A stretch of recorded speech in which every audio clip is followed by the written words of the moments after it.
Hi friends, ഇന്ന് നമ്മൾ പാവയ്ക്ക മസാലയാണ് തയ്യാറാക്കാൻ പോകുന്നത്. പാവയ്ക്ക ഒട്ടും കയ്പില്ലാതെയാണ് നമ്മൾ തയ്യാറാക്കി എടുക്കാൻ പോകുന്നത്. വളരെ ഈസി ആയിട്ട് ചെയ്യാവുന്ന ഒരു സൈഡ് ഡിഷാണ്. ചപ്പാത്തിയുടെ കൂടെയും ചോറിൻ്റെ കൂടെയൊക്കെ കഴിക്കാവുന്ന നല്ല ഡ്രൈ ആയിട്ടുള്ളൊരു റെസിപ്പിയാണ്. എല്ലാവരും കാണുക. അപ്പോൾ ആദ്യം ഞാൻ ഒരു പാൻ എടുത്തിട്ടുണ്ടായിരുന്നു. ആ പാനിലേക്ക് ആവശ്യത്തിന് ഓയിൽ ഒഴിച്ചു കൊടുത്തിട്ട് അതിലേക്ക് സവാള കട്ട് ചെയ്തതും പാവയ്ക്ക കട്ട് ചെയ്തതും കൂടെ ചേർത്ത് കൊടുത്തിട്ടുണ്ട്. ഇനി നമ്മൾ അതിലേക്ക് കുറച്ച് ഉപ്പ് കൂടി ചേർത്തിട്ട് നന്നായിട്ടൊന്ന് ഫ്രൈ ചെയ്തെടുക്കണം.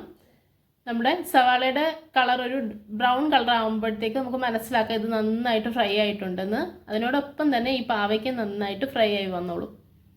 അപ്പോൾ അതിന് ആവശ്യത്തിന് കുറച്ചുകൂടി ഓയിൽ വേണമെങ്കിൽ അതുകൂടി ചേർത്തിട്ട് നിങ്ങൾക്ക് ഫ്രൈ ചെയ്തെടുക്കാം. ഇത് നന്നായിട്ട് ഫ്രൈ ചെയ്തെടുത്താലേ ഈ മസാലയ്ക്ക് അതിൻ്റേതായ ഒരു ടേസ്റ്റ് വരത്തുള്ളൂ. അതുകൊണ്ടാണ്.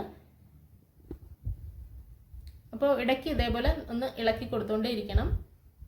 അപ്പോൾ ഇനി ഞാനിതിലേക്ക് അടുത്തായിട്ട് ചേർക്കാൻ പോകുന്നത് പൊട്ടറ്റോ ആണ്. ആ പൊട്ടറ്റോ ഒരെണ്ണം ഞാൻ ഇവിടെ എടുക്കുന്നുണ്ട്. ആ പൊട്ടറ്റോ ഒന്ന് ഞാൻ ചെറുതായിട്ടൊന്ന് അരിഞ്ഞെടുക്കാൻ പോവുകയാണേ. അപ്പോൾ നമ്മൾ നമ്മുടെ പൊട്ടറ്റോയും കൂടെ ചേർത്ത് കൊടുത്തിട്ടുണ്ട്. ഇനി നമ്മൾ അതിലേക്ക് ഒരു തക്കാളി കൂടി ഇതേപോലെ ചെറുതായിട്ട് കട്ട് ചെയ്തത് ചേർത്ത് കൊടുക്കാൻ പോവുകയാണേ. തക്കാളി ചേർത്ത് കൊടുത്തിട്ടുണ്ട്. ഒരു 2-3 മിനിറ്റ് ഇത് നന്നായിട്ടൊന്ന് ഇളക്കി കൊടുക്കുക.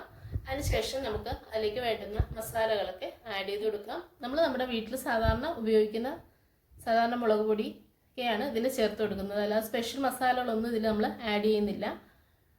അപ്പോൾ ഇത് ആദ്യമായിട്ട് നമ്മൾ മഞ്ഞളാണ് ചേർത്ത് കൊടുത്തിട്ടുള്ളത്. ഇനി നമ്മളിതിലേക്ക് കുറച്ച് മുളക് പൊടി കൂടി ചേർത്ത് കൊടുക്കുന്നുണ്ട്. അടുത്തതായിട്ട് നമ്മൾ ഗരം മസാലയാണ് ചേർത്ത് കൊടുക്കുന്നത്. ഈ 3 മസാലകൾ മാത്രമാണ് ഇതിൽ പൊടികളാണ് ചേർത്ത് കൊടുക്കുന്നത്. അതിനുശേഷം നമ്മൾ കുറച്ച് ജിഞ്ചർ ഗാർലിക് പേസ്റ്റ് കൂടി ചേർത്ത് കൊടുക്കുന്നുണ്ട്. അപ്പോൾ ഈ ജിഞ്ചർ ഗാർലിക് പേസ്റ്റ് കൂടി ചേർത്ത് കൊടുക്കുമ്പോൾ നല്ല ടേസ്റ്റ് ആയിരിക്കും. ഇനി നമുക്കിത് നന്നായിട്ടൊന്ന് എല്ലാം ഒന്ന് മിക്സ് ചെയ്ത് വെക്കാം. നന്നായിട്ടൊന്ന് ഇളക്കി കൊടുക്കാം. ഇളക്കി കൊടുത്തതിന് ശേഷം ഇതേപോലെ ഒന്ന് കൂട്ടി വെച്ചിട്ട് നമുക്ക് അതിൽ കുറച്ചുകൂടി ഓയിലൊന്ന് അതിൻ്റെ മുകളിലായിട്ട് ഞാൻ ഒഴിച്ചു കൊടുക്കുന്നുണ്ട്. അപ്പോൾ നമ്മളിത് പൊട്ടറ്റോ ഇതുവരെയും വെന്ത് വരുന്നതിനുള്ളൊരു ടൈം ആയിട്ടില്ല. അപ്പോൾ നമുക്ക് പൊട്ടറ്റോയും ഈ ബാക്കിയുള്ള സാധനങ്ങളെല്ലാം കൂടെ ഒന്ന് വെന്ത് വരുന്നതിനൊരു ടൈം നമുക്ക് കൊടുക്കണം. അപ്പോൾ നമ്മൾ ഓയിൽ ഒഴിച്ചു കൊടുത്തതിന് ശേഷം നമുക്കൊന്ന് അടച്ച് വെച്ചൊന്ന് വേവിക്കണം. ഞാനിവിടെ ഒരു 10 മിനിറ്റ് ഒന്ന് വെച്ച് വേവിക്കുന്നുണ്ട്. അപ്പോൾ അടച്ച് വെച്ചിട്ടുണ്ട്. ഇതിൻ്റെ ഒരു 10 മിനിറ്റിന് ശേഷം നമുക്ക് ഓപ്പൺ ചെയ്ത് നോക്കാം. ഇത് കണ്ടല്ലോ, നല്ല സൂപ്പർ ഒരു സൈഡ് ഡിഷാണ്. നല്ല മണമൊക്കെ വരുന്നുണ്ട്. അപ്പോൾ നല്ല ഡ്രൈ ആയിട്ടിരിക്കുകയാണ് കേട്ടോ. എല്ലാവർക്കും ഇഷ്ടപ്പെടുന്ന ടേസ്റ്റാണ്.